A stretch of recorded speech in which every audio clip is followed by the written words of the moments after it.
오늘 이 새벽 우리에게 주신 진리의 말씀, 하나님의 말씀은 역대상 29장 20절부터 30절까지 말씀입니다. 역대상 29장 20절부터 30절까지의 말씀, 제가 갖고 있는 성경으로는 654쪽에 있습니다. 한 절씩 교독하시고 마지막 두 절 합독하겠습니다. 다윗이 온 회중에게 이르되 너희는 너희 하나님 여호와를 송축하라 하매 회중이 그의 조상들의 하나님 여호와를 송축하고 머리를 숙여 여호와와 왕에게 절하고 이튿날 여호와께 제사를 드리고 또 여호와께 번제를 드리니 수장이 1000마리요 어린 양이 1000마리요 또 그 전제라 온 이스라엘을 위하여 풍성한 제물을 드리고 이날에 무리가 크게 기뻐하며 여호와 앞에서 먹으며 마셨더라. 무리가 다윗의 아들 솔로몬을 다시 왕으로 삼아 기름을 부어 여호와께 돌려 주권자가 되게 하고 사독에게도 기름을 부어 제사장이 되게 하니라. 솔로몬이 여호와께서 주신 왕위에 앉아 아버지 다윗을 이어 왕이 되어 형통하니 온 이스라엘이 그의 명령에 순종하며 모든 방백과 용사와 다윗 왕의 여러 아들들이 솔로몬 왕에게 복종하니 솔로몬을 모든 이스라엘의 목전에서 심히 크게 하시고 또 왕의 위엄을 그에게 주사 그전 이스라엘 모든 왕보다 뛰어나게 하셨더라. 이새의 아들 다윗이 온 이스라엘의 왕이 되어 다스린 기간은 40년이라 33년을 다스렸더라.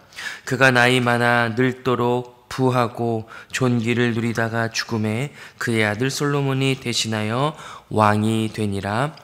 다윗 왕의 행적은 처음부터 끝까지 선견자 사무엘의 글과 선지자 나단의 글과 선견자 갓의 글에 다 기록되고 또 그의 왕된 일과 그의 권세와 그와 이스라엘과 온 세상 모든 나라의 지난 날의 역사가 다 기록되어 있느니라. 아멘. 역대상이 이제 마무리됩니다.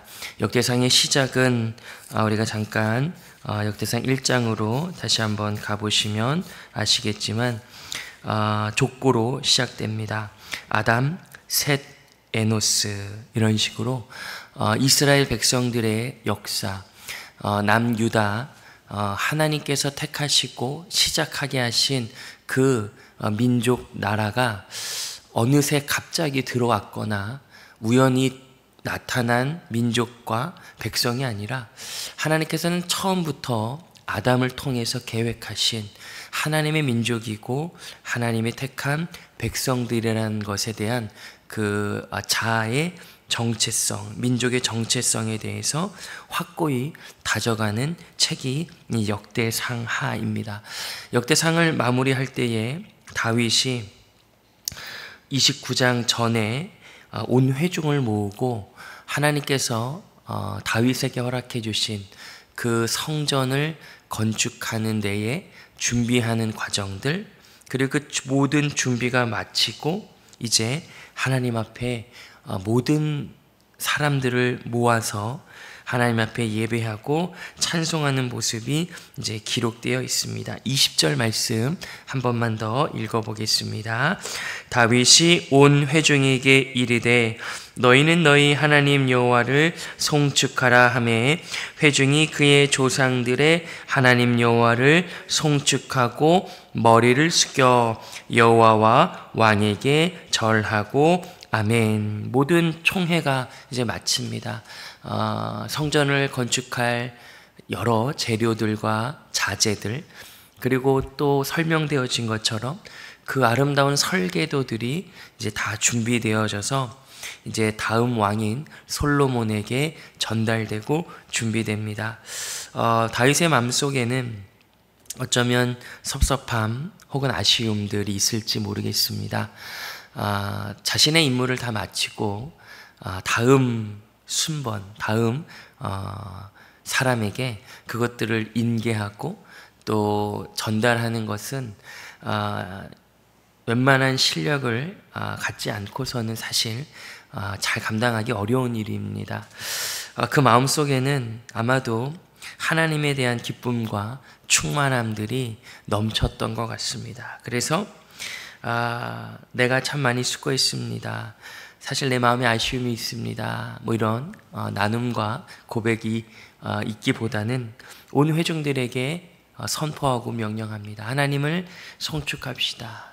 나와 여러분들을 인도하신 하나님, 아담에서부터 시작돼서 우리를 포기하지 않고 하나님의 성전을 건축하게 하시는 그 하나님께 송축합시다. 이렇게 선언합니다. 송축이라는 원어는 이제 바라크라고 하는데 무릎을 꿇다라는 기본적인 의미가 있습니다. 그리고 복을 내리다라는 뜻이 있고 칭찬하다라는 뜻이 있습니다. 하나님은 바라크 하시는 분이다라고 창세기에서부터 선포됩니다. 그분은 우리들에게 복을 주시죠. 근데 복을 주실 때에 우리식의 표현입니다. 하나님을 우리처럼 행동하시고 우리의 관점에서 볼 때에 찬양의 고백으로서 그분은 우리들에게 무릎을 꿇으면서까지 우리들에게 찾아오시는, 어제 우리가 주일 말씀을 통해 성육신 하시는 분의 하나님의 마음을 알았죠. 무릎을 꿇고 우리들에게 복을 내리시죠. 우리는 동시에 그 복을 내리시는, 무릎조차 꿇어서 우리들에게 바라크 하시는 그 하나님께 우리도 엎드려 무릎을 꿇어 하나님을 우리식으로 칭찬, 높여드리는 거죠. 하나님 감사합니다. 하나님 우리를 창조하시고 하나님 우리를 붙잡으시며 하나님 우리를 인도하여 주시고 우리를 공급하시는 분이십니다. 하나님은 복의 근원이시고 그 복을 우리에게 주셨습니다라고 노래하고 예배하는 거죠. 이 모습이 다윗의 인생의 마지막 순간에 기록되어 있습니다. 자신의 해야 할 일들을 마치고 모든 것이 마무리되는 이 시점에 다윗은 하나님을 예배하고 노래하는 자리에 서 있게 되는 거죠. 가장 영광스럽고 귀한 모습일 겁니다. 그러고 나서 21절부터 25절까지는 솔로몬이 이제 왕이 되는 왕의 즉위가 기록되어 있습니다. 기름을 붓고 그가 형통하고 그가 위엄 있고 그가 뛰어나다라는 것을 계속해서 기록하고 있습니다. 이미 다윗에게부터 그 왕권이 솔로몬에게 전해집니다. 아름다운 고백들과 그 상황들을 설명하는데 23절, 24절, 25절을 함께 한번 읽어보겠습니다. 그 모습을 거룩한 상상력으로 상상하면서 읽어보시죠. 23절부터 25절까지입니다. 솔로몬이 여호와께서 주신 왕위에 앉아 아버지 다윗을 이어 왕이 되어 형통하니 온 이스라엘이 그의 명령에 순종하며 모든 방백과 용사와 다윗 왕의 여러 아들들이 솔로몬 왕에게 복종하니 여호와께서 솔로몬을 모든 이스라엘의 목전에서 심히 크게 하시고 또 왕의 위엄을 그에게 주사 그전 이스라엘 모든 왕보다 뛰어나게 하셨더라. 아멘. 솔로몬의 모습이 기록되어 있습니다. 사실 시작하는 시점인데 이미 그 결과가 이미 이루어진 것처럼 선언하고 있습니다. 모든 왕들보다 뛰어났다. 그가 형통했다. 그에게 속한 모든 사람들이 그의 명령에 순종하고 복종하였다라고 선언합니다. 다윗이 그의 인생의 마지막을 하나님을 송축함과 그 영광을 높여드리는 그 삶으로 마무리하고 26장부터 30절에는 그 다윗의 행적들에 대해서 평가하는 내용들이 기록되어 있습니다. 잘하였다. 참 잘 마무리했다.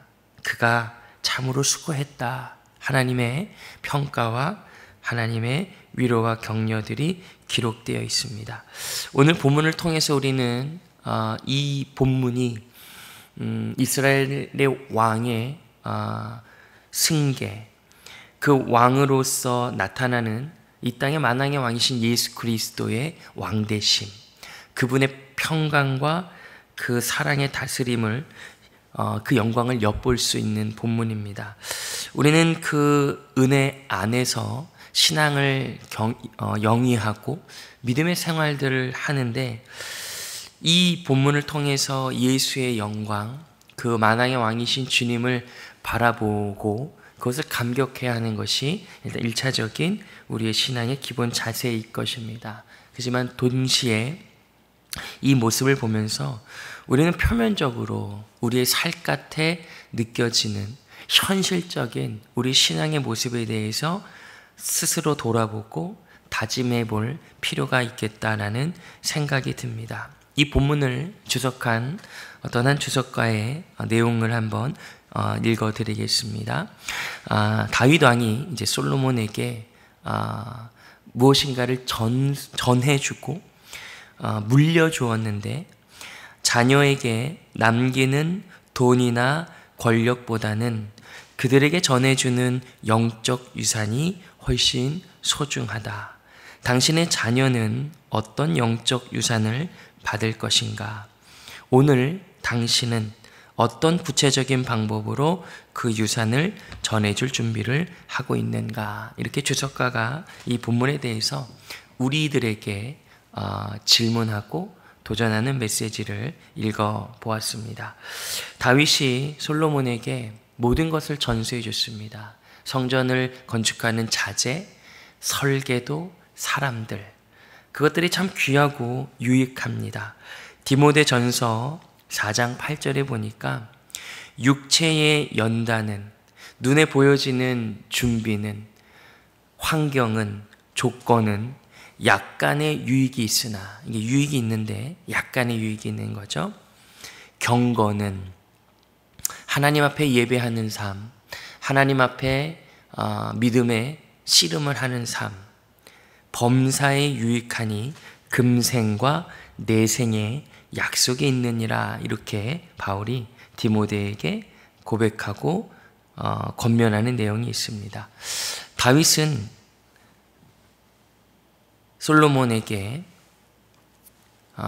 성전을 짓는 자재, 그리고 모든 설계도를 전해줬는데, 그것에도 유익이 있지만 다윗이 하나님 앞에 살았던 그 삶, 그가 주님 앞에 고백했던 고백, 그리고 수많은 시편 속에서 드러나는 믿음의 분투와 씨름들, 그 모습을 솔로몬에게 전해주고 그 영적인 유산을 이제 흘려보냈다라는 것을 확인해 볼 수 있습니다.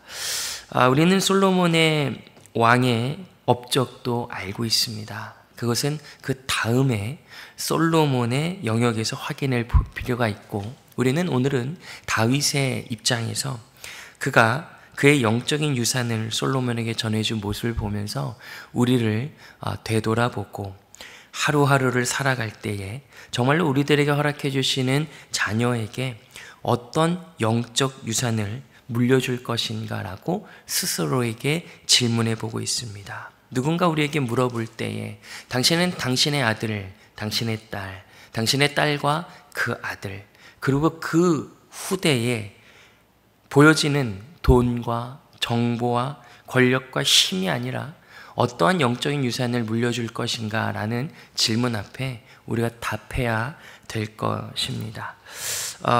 아이들을 키우다 보면 이제 양육과 믿음의 선배님들이 앞에 계시지만 저도 열심히 뒤따라가고 있는데 종종 강력한 질문을 할 때가 있습니다. 유치부 예배가 제가 알기로 아주 열정적이고 그 양도 어른 예배만큼이나 상당히 많은 시간을 예배하는 이제 부서라고 제가 알고 있는데, 저희 첫째 아들이 유치부 예배를 드리고 옵니다.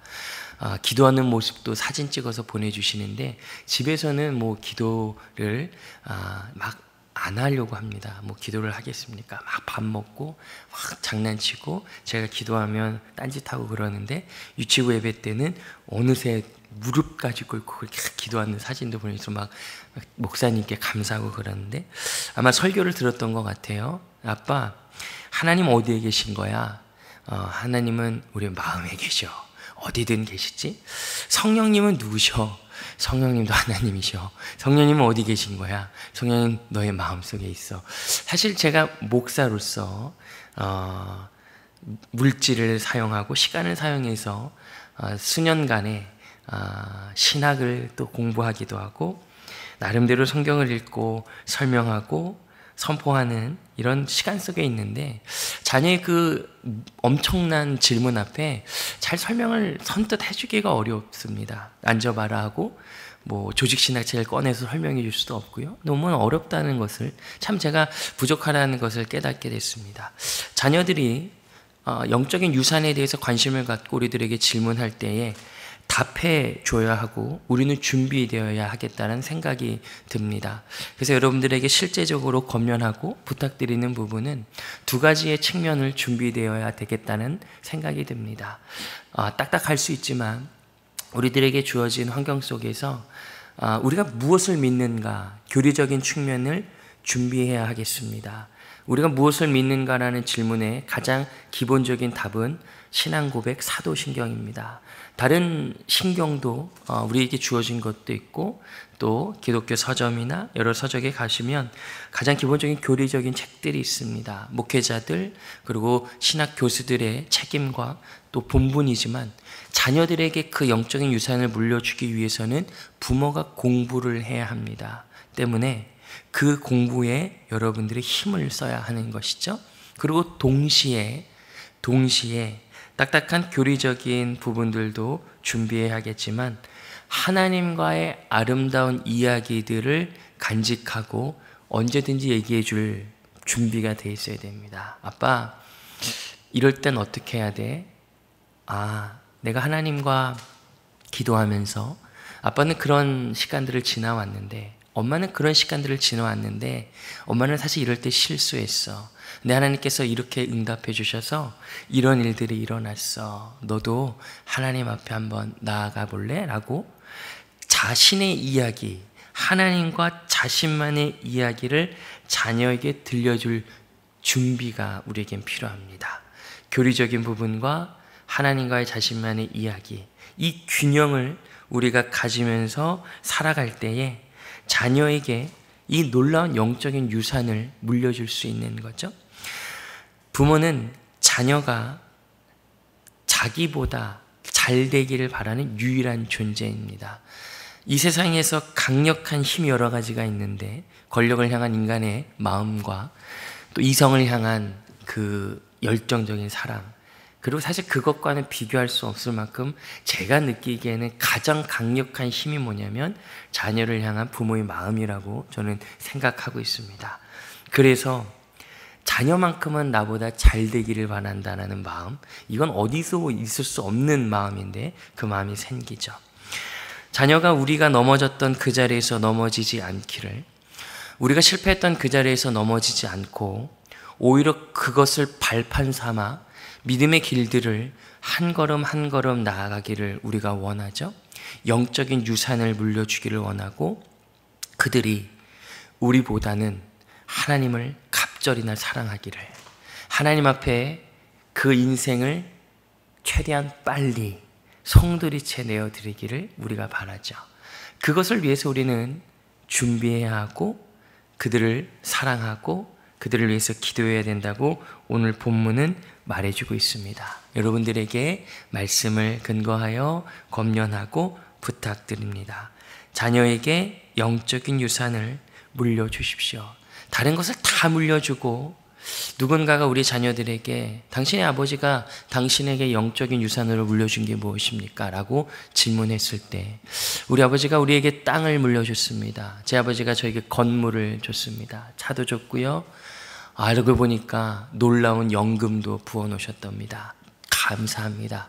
근데요, 어떤 영적 유산을 물려주는지 저는 잘 모르겠습니다. 라고 한다면 매우 안타까울 것입니다. 하지만 저희 아버지가 성실히 살으셨고 저희 어머니가 열심히 살으셨지만 아버지와 어머니에게 큰 그런 재산을 하나님께서 허락해 주진 않으셨습니다. 하지만 우리 아버지가 물질을 사용하실 때 그 물질을 하나님께서 주셨다는 것을 믿고 감사함으로 그 물질 안에 우리의 가정뿐만이 아니라 어렵고 헐벗은 자들의 몫이 있는 것을 알아 교회에서 정해진 바대로 헌금하고 그리고 우리들에게 나눠주는 그 모습을 통해서 저는 물질을 받지 못했지만 물질에 대한 하나님에 대한 마음과 계획과 뜻을 받게 되었습니다. 이렇게 되는 거죠. 이것이 우리에게 주신 하나님의 영광이고 자녀들에게 물려줄 수 있는 영적인 유산입니다. 근데 더불어서 물질도 물려주면 더 좋겠죠. 하지만 거기에 너무 치우친 이 세상의 흐름 속에 우리도 떠내려갈까 걱정돼요. 하나님은 우리들에게 강력하게 오늘 말씀하십니다. 너희들의 자녀들에게 영적인 유산을 물려줘야 한다. 그리고 그 영적인 유산을 물려줄 준비를 내일이 아니라 오늘 당장 해야 된다라고 오늘 하나님께서 말씀하십니다. 우리의 예배하는 모습을 통해 자녀들은 하나님을 어떻게 예배하는 것인지를 배우게 될 겁니다. 우리가 하나님 앞에 헌신하는 모습을 통해 기도하는 모습을 통해 우리의 모든 인생의 여정을 통해 우리 자녀들은 영적인 유산을 물려받고 우리보다 하나님을 더 깊게 사랑하고 하나님 앞에 바로 서게 될 것이라고 약속하십니다. 그 무엇보다 귀한 그 영적인 유산을 마음껏 자녀들에게 물려주는 그 영광과 복된 은혜가 여러분들과 저에게 있기를 우리 주님 예수님의 이름으로 축복하고 소망합니다. 아멘. 함께 기도하겠습니다. 하나님 아버지 간절히 간구합니다. 우리 인생에 주어진 시간은 하나님께서 아십니다. 허락해 주신 시간, 우리에게 주어진 자녀들에게 어떤 것을 물려줄 것인가라는 질문 앞에 하나님 앞에서 결단하고 고민하며 믿음으로 반응하게 하셔서 하나님께서 우리 자녀들에게 주고자 하시는 영적인 유산을 온전히 잘 전해질 수 있도록 우리들을 인도하여 주옵소서. 예수님의 이름으로 기도합니다. 아멘.